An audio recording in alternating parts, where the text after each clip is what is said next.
মানে উপর থেকে ঢাল ঢাল।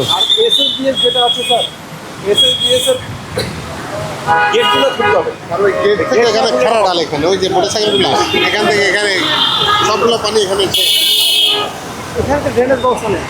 এসএসবিএস এর স্যার ওই গেটগুলো খুললে ওই আমাদের হাতের গেট বা নিকেতনে যেটা আছে স্যার, পানিটা তখন ওইখানে পানিটা যাচ্ছে অল্প নেমে যাবে স্যার।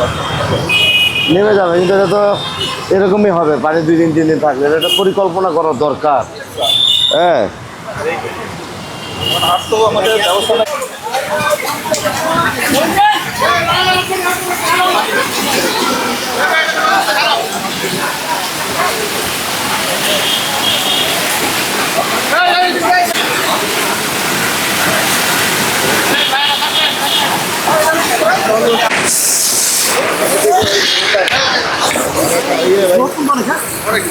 সকালবেলা যখন কম ছিল তখন স্পিডটা আরো বেশি ছিল।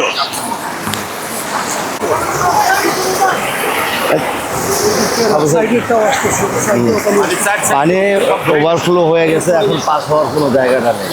পানি না কমা পর্যন্ত তো এইটা করতে পারবেন না, তাই না? ওপেন করে দিছে, কিন্তু ওটা পানি যেতে হবে না, অনেক পানি তো, পরিমাণ অনেক বেশি, পানির পরিমাণ বেশি।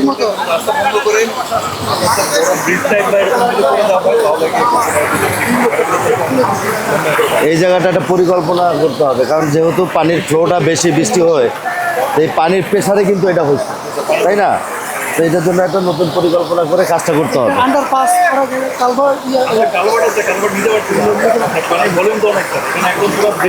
ব্রিজের প্ল্যান করি, ব্রিজের প্ল্যান করি, সুন্দর একটা ব্রিজও করা যাবে। এই জায়গার থেকে এই জায়গাটা ব্রিজের প্ল্যান করতে হবে। প্ল্যান করি স্যার।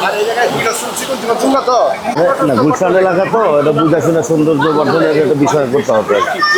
আচ্ছা, এরা কি এখানে যদি একটু সুন্দর করে স্টিলের স্ট্রাকচার করে ব্রিজ করা যায় না? হ্যাঁ,